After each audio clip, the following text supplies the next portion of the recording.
Next morning, Tae Jun woke before the sun had fully risen. For a few seconds, he forgot where he was.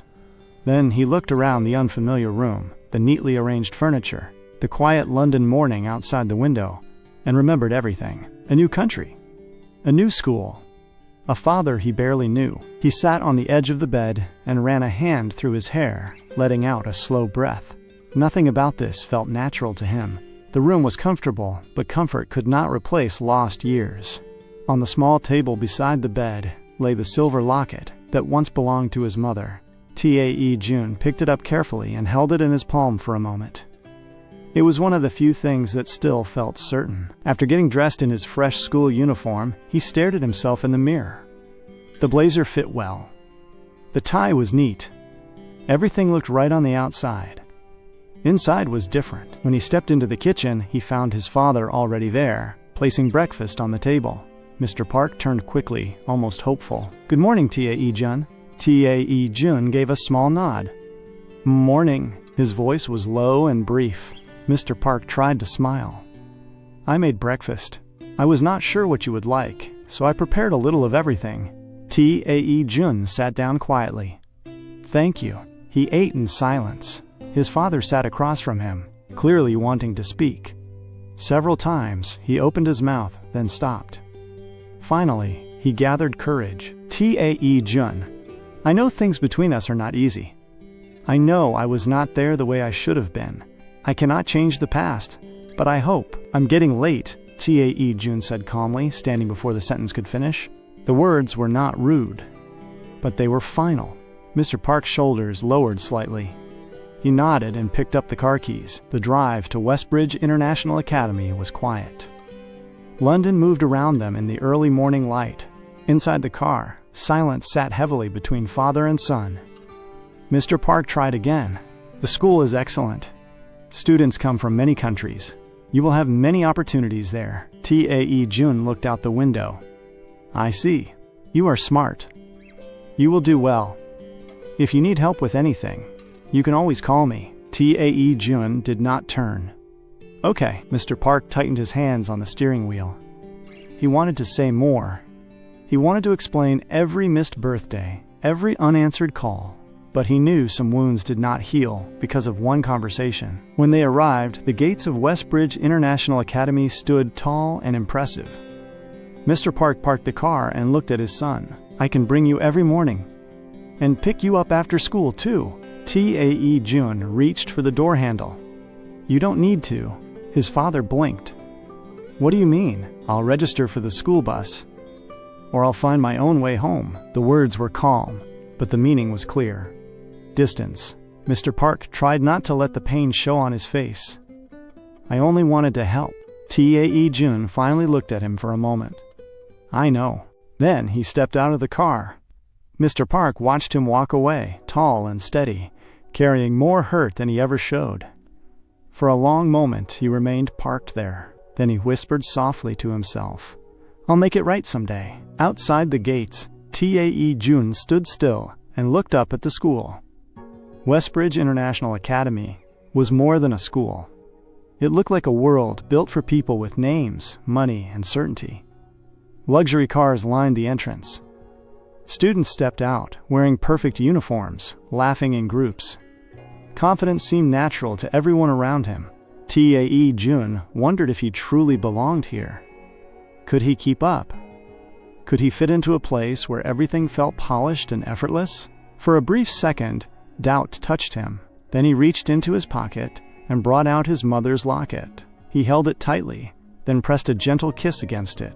"I'll be fine," he murmured. Straightening his shoulders, Tae Jun took a breath and walked through the gates.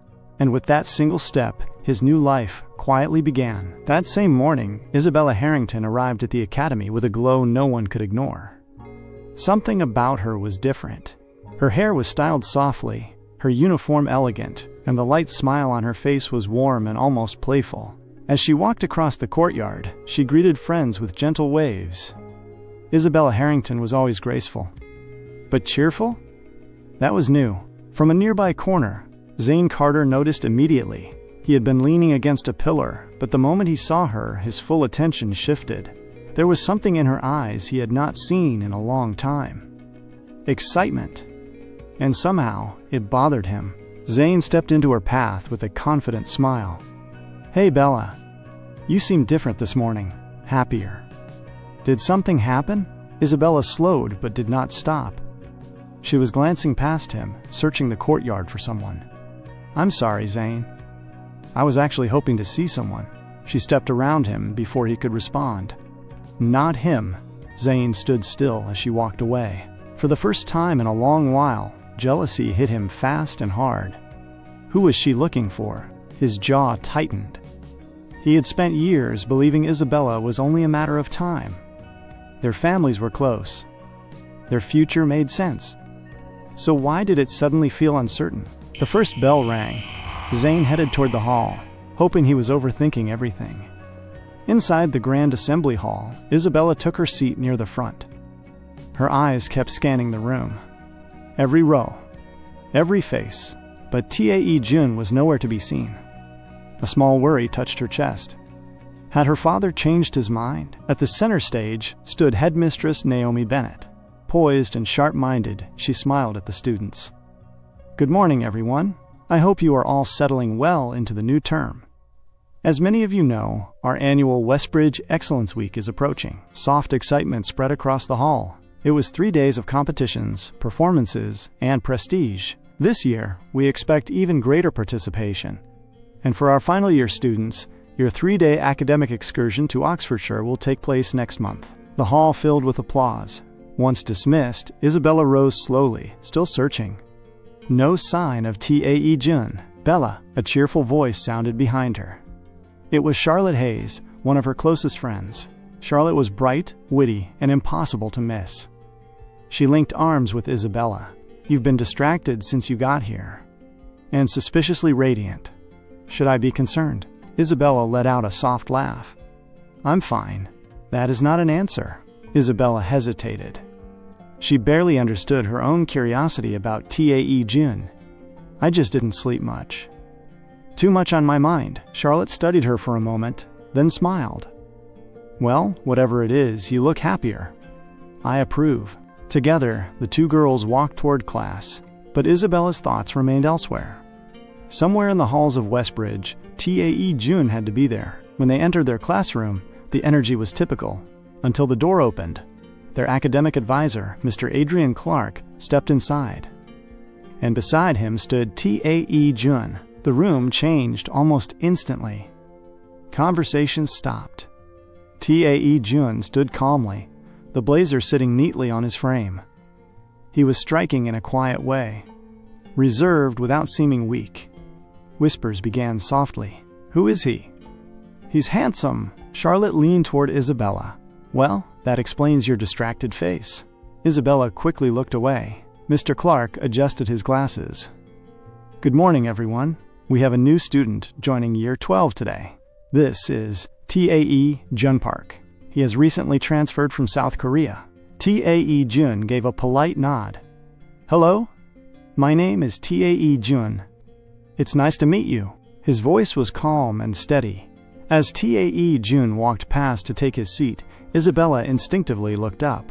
For the briefest second, their eyes met, but he showed no sign that they had met the night before.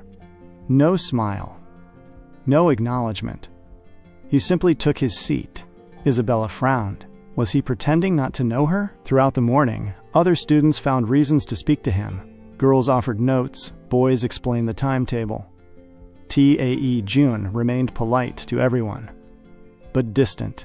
What bothered Isabella most was that he did not glance at her once. Not once. By the time the lunch bell rang, she was irritated. Tae Jun picked up his things and walked out alone. Without thinking, Isabella followed him. She caught up with him in the corridor. "Tae Jun." He stopped and turned slowly with that same cool expression. "Why do you always look like that?" she asked. "Like what?" "Like you were forced to be here." Tae Jun's expression hardened. "Did you stop me just to ask that?" "No, I didn't mean it like that. I was only asking if you're okay." She softened her voice. "I also thought maybe we could be friends." She offered her hand. Tae Jun looked at it, then back at her. He did not take it.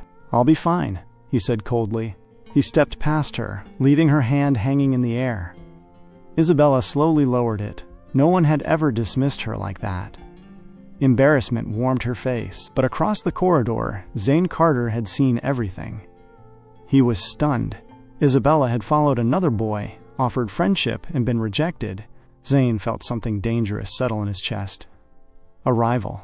If Tae Jun was a threat, he needed to act quickly. The rest of the school day was a blur. By the final bell, Zayn stood waiting near the main staircase.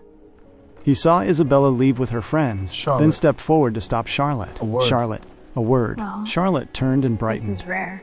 Well, this is rare. Zayn lowered his voice. Did Isabella tell you anything about the new boy? Charlotte tilted her head. So that's why you're here. You could at least pretend to be nice. I'm asking a simple question. Charlotte sighed. She didn't tell me anything directly. But yes, something is bothering her. She was looking for someone at assembly. Zayn's expression sharpened. Good. Get me the truth about Isabella and that boy. Charlotte's face fell.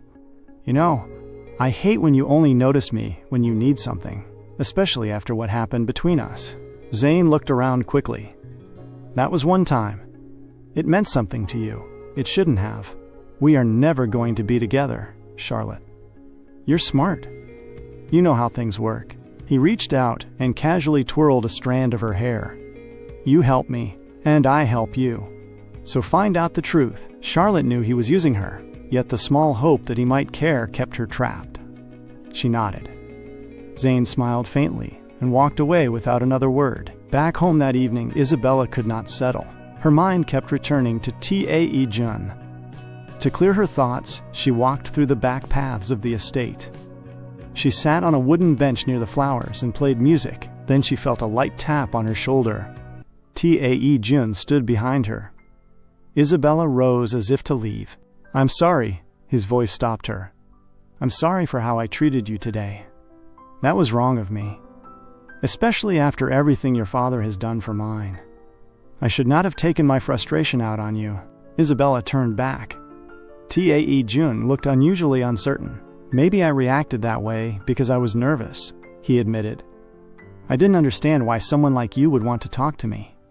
A girl from your world. Someone admired by everyone. I've learned to be careful. Friendships are not easy for me. Isabella stepped closer. I didn't speak to you out of pity, or because of my father. I wanted to know you because you were different. He seemed surprised. Different how? You were the first person in a long time who looked at me like I was normal. Most people see my surname before they see me. But you didn't care. The tension in his face eased. They sat back down and spoke quietly about London, about how intimidating the school could be. Tae Jun smiled, a real one this time. Seeing it made her smile too. When it grew late, they both stood. Tae Jun slowly held out his hand. Friends? Isabella placed her hand in his. Friends. His handshake was warm. See you at school tomorrow. I'll hold you to that. As Isabella walked back to the mansion, she felt strangely light. Across the city, Zayn Carter sat in his bedroom, staring at the city lights. He hated the uncertainty he felt. A knock sounded. His father, Marcus Carter, walked in. So what about you and Isabella? Hope you're getting closer. Zayn looked away. We're friends. Marcus's pleasant expression faded. Friends is not enough. You cannot afford to waste time. The Harrington family is power. I need that access. I've made mistakes, Zayn. Bad investments. If I do not fix this soon, we lose everything. Zayn stared at him. For the first time, the perfect image of his father cracked. Get close to Isabella, Marcus commanded. Make sure that family sees you as their future. Do not fail at something this simple. The door closed. Zayn remained seated, clenching his fists. Debt, secrets, pressure. And now, a stranger standing in his way. He had to act fast. If he lost Isabella, he might lose everything. Hello, our beautiful family. Thank you for watching this story. I hope you're enjoying this series. Please don't forget to like, comment, and share the stories to your loved ones. It really keeps me encouraged to write more episodes. Till next time, I still remain your favorite girl, Unye, all the way from Nigeria. Thank you.